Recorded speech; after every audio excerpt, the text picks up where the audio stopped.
యుగాంతం గురించి ఇప్పుడు కాదు కానీ మరెప్పుడైనా మాట్లాడుకుందాం.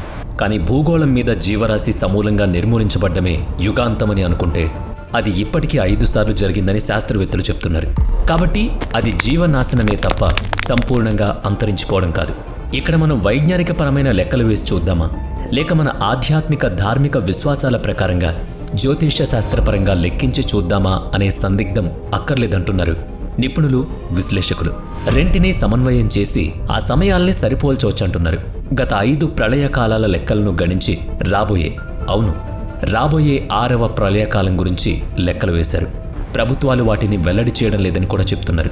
భూమి మీద జీవం 380 కోట్ల సంవత్సరాల క్రితం ఉద్భవించిందని శాస్త్రవేత్తలు చెప్పారు. అప్పట్నుంచి ఇప్పటిదాకా ఎన్నో రకాల జీవజాతులు పుట్టాయి. 99% వరకు అంతరించిపోయాయి. అందుకు కారణం 5 సామూహిక జీవనాశన ఉత్పాతాలే అని కూడా వాళ్ళు చెప్తున్నారు. ఇప్పుడు 6వ మహాప్రళయం మొదలైందని, ఇది కొన్ని 10,100 సంవత్సరాలు కొనసాగుతుందని వారు అంచనా వేస్తున్నారు. ఎప్పుడో ఒకప్పుడు ఇప్పుడున్న జీవం నశిస్తుందని కూడా ఊహిస్తున్నారు. మరి అభివృద్ధి చెందిన శాస్త్ర సాంకేతిక విజ్ఞానంతోనూ మానవ తోడ్పాటుతోనూ ఈ సామూహిక హననాన్ని అదుపు చేయడమో నివారించడమో చేయొచ్చా అంటే అవునని కాదని కూడా జవాబులుస్తున్నాయి. మరైతే భూమి ఎదుర్కోనున్న ఈ మహా విపత్తుకు తక్షణ కారణం ఏంటి?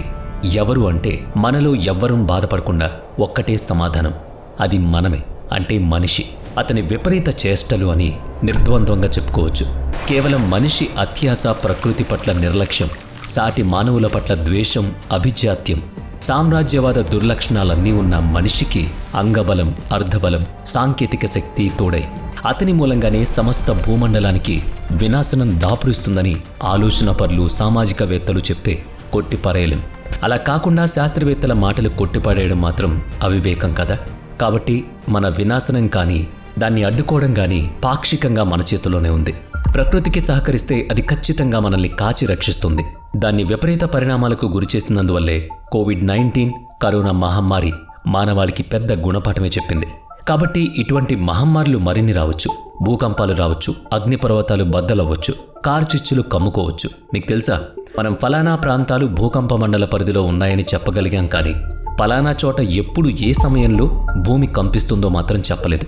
అంటే మానవ విజ్ఞానానికి కూడా కొంత పరిమితి ఉందని అర్థం. ఇందుకు శాస్త్రవేత్తల్ని దోషులుగా పేర్కొనకూడదు. వారికి వారి పరిశోధనలకు ఉన్న పరిధుల్ని గమనించమంటున్నామంతే. ప్రతి పరిశోధనా ఫలితానికి హక్కులు అంటే పేటెంట్స్ ఉంటాయి. సదరు విజ్ఞానాన్ని, మేధో హక్కుల్ని ఏ దేశము ఉచితంగా అయితే ఇవ్వదు. అంటే మరి ఇక్కడే పెద్ద అడ్డుగోడ లేచిందా లేదా మీరు చెప్పండి.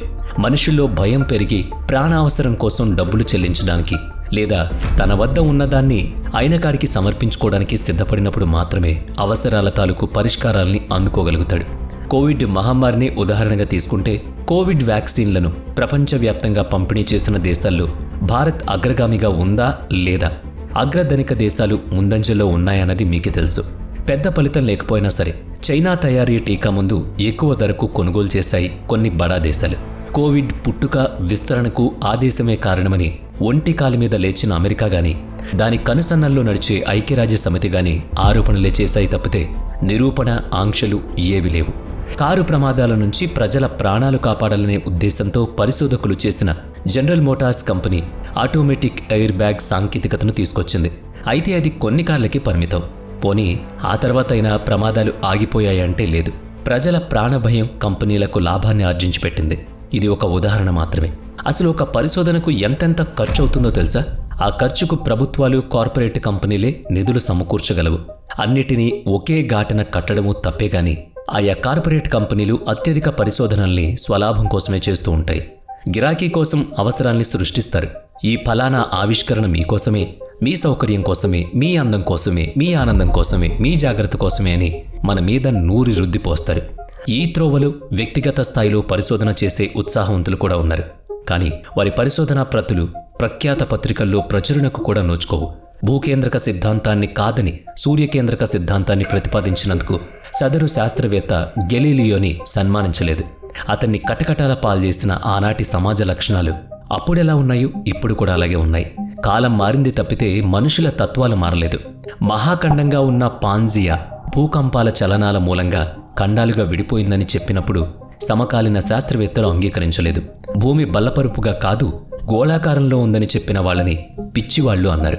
దీని సారాంశం ఏంటంటే, వ్యక్తిగత స్థాయిలో పరిశోధనలు చేసి లోకోపకారం కోసం కృషి చేద్దామనుకునే వారిని సమాజం అంగీకరించదు.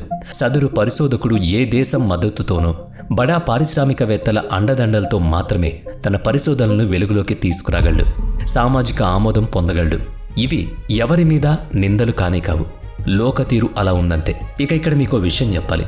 1980లో జిమ్ బెర్క్లాండ్ అనే అమెరికా భూభౌతిక శాస్త్రవేత్త రాబోయే కొన్నేళ్లలో ప్రపంచంలోని పలు ప్రాంతాల్లో భూకంపాలు రావచ్చని అంచనాలు వేసి వాటి వివరాలు చెప్పాడు. అతన్ని పట్టించుకోలేదు సరికదా, ఎద్దేవా చేశారు. 1989 అక్టోబర్ 13 నాడు ఓ ప్రకటన చేస్తూ అక్టోబర్ 14, 19 తేదీల మధ్య అమెరికా ఉత్తర కాలిఫోర్నియాలో భూకంపం రానుందని హెచ్చరించాడు. సరిగ్గా ఆ ప్రాంతంలో అక్టోబర్ 17 నాడు రిక్టర్ స్కేల్పై 6.9 తీవ్రతతో భూకంపం వచ్చింది. ఫలితం ఏంటో తెలుసా? అతన్ని అతని సంస్థ ఉద్యోగంలోంచి తీసేసింది. అమెరికా ప్రభుత్వం అతన్ని అలాంటి ముందస్తు అంచనాలు చెప్పడం మానుకోమంది. ఇక భూకంపాల గురించి జిమ్ బెర్క్లాండ్ అనుసరించిన పద్ధతులు భౌగోళిక శాస్త్రవేత్తలకు నచ్చలేదు. అవును మరి, భూగోళం మీద భూకంపాలకు గ్రహాల అమరిక, సూర్యునిలో జరుగుతున్న చర్యలు, భూమి యొక్క చందమామ భూమికి టైడల్లీ లాక్ అయిండడం వల్ల కలిగే ప్రభావాల వల్ల వస్తున్నాయని చెప్పాడతను. కానీ మనం చిన్నతనం నుంచి చదువుకుందేంటో గుర్తు చేసుకోండి. భూమి భూగర్భంలో జరిగే కదలికలు, ప్రకంపనలే భూకంపాలకు కారణమని కదా చదువుకున్నాం. సాంప్రదాయ భౌగోళిక శాస్త్రవేత్తలు అలాగే చెప్పారు మరి. అంటే వాళ్ళంతా భూకంపాలు ఏర్పడిన విధానం చెప్పుకున్నారు తప్పితే భూకంపాల రాకను అంచనా వేసి చెప్పడం లేదు. కానీ జిమ్ బెర్క్లాండ్ ఎక్కడ ఎప్పుడు భూకంపం రావచ్చో అంచనాలు వేసి చెప్పాడు. అది సాంప్రదాయ భౌగోళిక శాస్త్రవేత్తల వల్లే కాలేదు, అది వాళ్ళ విజ్ఞానానికి భిన్నంగా కూడా ఉంది. జిమ్ బెర్క్లాండ్ మళ్ళీ 1994లో శాన్ ఫ్రాన్సిస్కోలో భూకంపం రానుందని ముందుగానే చెప్పాడు. అతను పరిశోధనలు ఆపనందుకు మళ్లీ నిరసనకు కూడా గురయ్యాడు. జిమ్ బెర్క్లాండ్ పరిశోధనా విధానాల వల్ల ప్రజలకే మేలు కలుగుతుందని గ్రహించిన వాళ్లలో కెవిన్ మార్టిన్ అనే మెటీరాలజిస్ట్ ఉన్నాడు. అంటే వాతావరణ శాస్త్రవేత్త ఒకరు. వాతావరణంలో మార్పుల్ని, ఋతువుల్ని, వర్షపాతాన్ని, వేసవి తాపాన్ని, కరువులు, వరదలు, తుఫాన్ల వంటి తీవ్ర ప్రతికూల పరిస్థితుల్ని అంచనా వేయడంలో కెవిన్ నిపుణుడు. జిమ్ బెర్క్లాండ్ చెప్పినట్లుగా గ్రహస్థానాలు, ఆ సమయంలో సూర్యుడిలో చెలరేగే చర్యల ఫలితంగా భూవాతావరణంలో కలుగుతున్న మార్పులను అతడు అధ్యయనం చేశాడు. ఆ మార్పుల మూలంగా భూకంపాలను అంచనా వేశాడు. అతని అంచనాలు జిమ్ బెర్క్లాండ్ చెప్పిన భవిష్యవాణి రెండూ ఒకే సమయాన్ని సూచించాయి. అదే 2004లో హిందూ మహాసముద్రంలో ఏర్పడిన సునామీ భూకంపం. ఆ తర్వాత అమెరికా ప్రభుత్వం హార్ఫ్ అనే సాంకేతికతను అభివృద్ధి చేసింది. భూమి మీద ఎక్కడ ఎటువంటి ప్రకృతి విపత్తులైనా సృష్టించగలిగిన ఆయుధ సాంకేతికత అది. ఏంటి, నమ్మలేకపోతున్నారా? స్వయంగా కెవిన్ మార్టిన్ వెల్లడించిన విషయం అది. 2013 సెప్టెంబర్లో ఉత్తర కొరియాలో 6.3 తీవ్రత కలిగిన భూకంపం వచ్చింది. అప్పుడు దక్షిణ కొరియా ఏమని ఆరోపించిందో తెలుసా? సదరు భూకంపం సహజమైంది కాదని, కృత్రిమంగా తీసుకొచ్చారని చెప్పింది. అందుకు జవాబుగా తాము 15 కిలోటన్నుల హైడ్రోజన్ బాంబును భూగర్భంలో పరీక్షించామని, అందువల్లనే సదరు భూకంపం ఏర్పడిందని ఉత్తర కొరియా ప్రకటించింది. దాన్ని తాము ముందుగా పసిగట్టలేకపోయినందుకు అమెరికా పెంటగాన్ కార్యాలయం అవాక్కైంది. ఆ తర్వాత 2017లో ఉత్తర కొరియా భూగర్భ అణు పరీక్ష కేంద్రం భారీ భూకంపంలో ధ్వంసమైంది. సుమారుగా 200 మంది చనిపోయారు.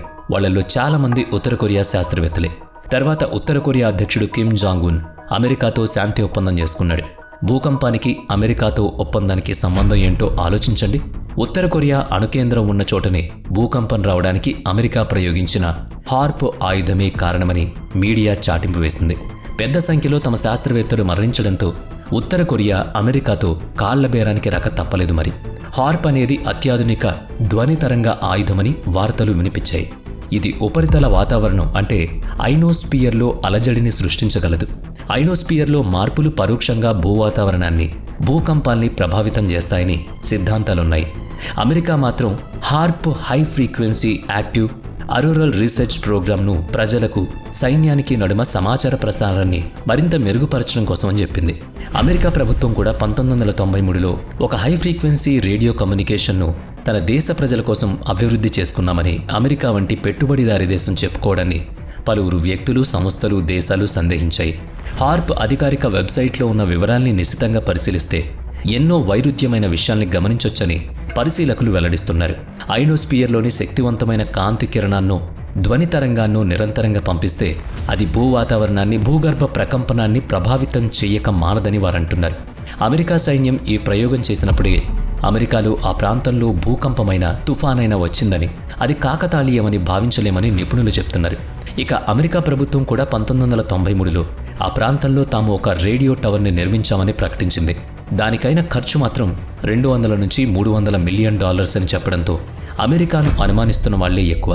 కాబట్టి అది రేడియో కమ్యూనికేషన్ కోసం నిర్మించిన యాంటీనా కాదని వాళ్ళు వాదిస్తున్నారు. అమెరికా సంగతి తెలిసిందే కావచ్చు. అయితే మరి వీరి వాదనలో నిజమెంతన్నది కూడా చూడాలి కదా. ఏకపక్షంగా అమెరికా ఒక్కదాన్నే వేలెత్తి చూపడం వల్ల ప్రయోజనం లేదు. దానికి సమాధానం ఉంది. సూర్యుని నుంచి వెలువడే సౌర పవనాలు, సౌర తుఫాన్లు భూమి మీద ఐనోస్పియర్ను తీవ్రంగా ప్రభావితం చేస్తాయి. ఇది సైన్స్ చెప్పిన విషయం. మరి అదే ఐనోస్పియర్ను అమెరికా ప్రయోగాలు అలజడికి గురిచేస్తే భూ వాతావరణం ప్రభావితం అవుతుంది కదా. దానికోసమే హార్ప్ ప్రయోగాలు జరుగుతున్నాయని నిపుణులు ఆరోపిస్తున్నారు. ఈ విషయాన్ని మన భౌతిక శాస్త్రం ఎన్నడూ ప్రస్తావించేది లేదు. పైగా సౌర కుటుంబంలోని గ్రహాల స్థానాలను బట్టి కూడా సూర్యునిలోని శక్తి విడుదలతో హెచ్చుతగ్గులుంటాయని నెల్సన్ పరిశోధనల్లో వెల్లడైంది.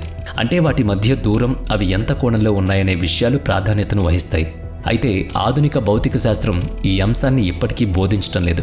నెల్సన్ చెప్పిన సంఘటనలు జరిగినా సరే అతని పరిశోధనాంశాలపై ఆ తర్వాత జరగవలసిన చర్చ, పరిశోధనలు నిలిపివేయబడ్డాయి. భారతీయ జ్యోతిష్య ఖగోళ విజ్ఞానం ఉబుసుపోని మాటలు కావని, అవి విజ్ఞాన శాస్త్రాలని స్వదేశీయులే నమ్మడానికి సిద్ధంగా లేనప్పుడు పాశ్చాత్య ప్రపంచం అవి నిజమైనా సరే వాటికి ప్రాధాన్యత ఇవ్వకుండా పక్కన పడేయడానికి ఎప్పుడూ సిద్ధంగా ఉంటాయి. ఎందుకంటే విజ్ఞానం అనేది ఎప్పుడూ పాశ్చాత్యుల చేతుల్లోనే ఉండాలనేది వాళ్ళ కుసుబుద్ధి. మరింతకీ ఈ పరిశోధనల ఫలితాలు మరో మహాప్రళయానికి సంకేతాలా అని గనుక పరిశీలిస్తే భూమి మీద ఇంతవరకు 5 మహాప్రళయాలు సంభవించినట్టు భౌగోళిక శాస్త్రవేత్తలు, పురాతత్వ పరిశోధకులు, వాతావరణ శాస్త్రజ్ఞులు భూమి మీద వేర్వేరు ప్రదేశాల్లో వేర్వేరు పరిశోధనలు నిర్వహించడం ద్వారా తెలుసుకున్నారు. ప్రతి వినాశనానికి మధ్య కనీసం 26,000 సంవత్సరాల వ్యవధి ఉన్నట్టు పేర్కొన్నారు. చంద్రుని వ్యాసం అంటే డయామీటర్ 2160 మైళ్ళు. ప్రెసిషన్ ఆఫ్ ఈక్వినాక్స్ అంటే రేయింబవళ్లు సమానంగా ఉండే నిష్పత్తుల కాలం ఒక్కో రాశిలోనూ 2160 సంవత్సరాల కాల వ్యవధిలో మారుతూ ఉంటుంది. కాబట్టి సామూహిక వినాశన చర్య కూడా పునరావృతం అవుతూ ఉంటుందని చెప్తున్నారు. ఇప్పుడు మరొక విషయం చెప్పుకోవాలి. అది 1982 నాటి విషయం. మన సౌర కుటుంబంలో ప్లానెట్ ఎక్స్ అనే ఒక రహస్య గ్రహం ఉందని, అది భూమి కంటే పెద్దది, సూర్యుని కంటే చిన్నది అని అనుమానించారు. అది నక్షత్రమూ కాక గ్రహమూ కాక మధ్యస్థంగా ఉందని దాన్ని ప్లానెట్ ఎక్స్ లేదా ప్లానెట్ 9 అని వ్యవహరిస్తున్నారు. జే అలెన్ హైనెక్ రాసిన ద హైనెక్ యుఎఫ్ఓ రిపోర్ట్లో సదరు ప్లానెట్ ఎక్స్ యొక్క వాస్తవికత స్థానం గురించి వివరణ ఉంటుంది. అతని అంచనాల ప్రకారం ప్లానెట్ ఎక్స్ మన సూర్యుడి నుంచి 50 కాంతి సంవత్సరాల దూరంలో ఉంది. దాని కక్షా మార్గం 13,000 సంవత్సరాలు. ఆ సమయానికి ప్లానెట్ ఎక్స్, మన సూర్యుడు, మన భూమి ఒకే సరళ రేఖలో ఉంటాయి. హైనెక్ అంచనాలపై నాసా పరిశోధన చేసింది. 2015లో నాసా శాస్త్రజ్ఞులు ప్లానెట్ ఎక్స్ ఉందని చెప్పారు. ఇక ఇదిలా ఉండగా మరొక పరిశోధనలో 2020లో కనుక్కున్న రెడ్ క్లిఫ్ వేవ్ అనే దట్టమైన నక్షత్ర సముదాయంలో లక్షల నక్షత్రాలు, అంతరిక్ష ధూళి, మేఘాలు ఉన్నట్టు గమనించారు. అది మన పాలపుంత గెలాక్సీ పై భాగంలో ఒకసారి, కింద భాగంలో మరోసారి ఉన్నట్టు తెలుస్తోంది. అంతరిక్షంలో పదార్థమంతా ఒక స్పేస్ ఫ్యాబ్రిక్ పై ఉన్నట్టు భావిస్తుంటే గనుక 13 బిలియన్ సంవత్సరాల క్రిందట మన సౌర కుటుంబం రెడ్ క్లిఫ్ వేవ్ గుండా ప్రయాణించిందని శాస్త్రవేత్తలు అంచనా వేస్తున్నారు. ఇది మరలా ఏర్పడుతుంది. అంటే మరో 13 మిలియన్ సంవత్సరాల కాలం, అనగా ఈ కాలచక్రం 26 మిలియన్ సంవత్సరాలకు పునరావృతం అవుతుంది. అప్పుడు ఏవో ఉత్పాతాలు ఏర్పడక మానవట. ఈ వివరాలను ప్రజలు భయభ్రాంతులు కాకుండా ఉండడం కోసమే దాచిపెడుతున్నారా? ఎలాగూ వినాశనం తప్పదనే ఆలోచనతో ప్రజలు కట్టుతప్పి ప్రవర్తిస్తారనే భయంతో వెల్లడించకుండా కప్పిపెడుతున్నారనేది వాళ్ళకి తెలియాలి. వీడియో నచ్చితే లైక్ చేయండి, షేర్ చేయండి. ఇప్పటి వరకు మన ఛానల్ని సబ్స్క్రైబ్ చేయనట్లయితే ఇప్పుడే సబ్స్క్రైబ్ చేసుకుని పక్కనే ఉన్న బెల్ ఐకాన్పై క్లిక్ చేయండి. నెక్స్ట్ వీడియోలో మళ్ళీ కలుద్దాం. Thanks for watching.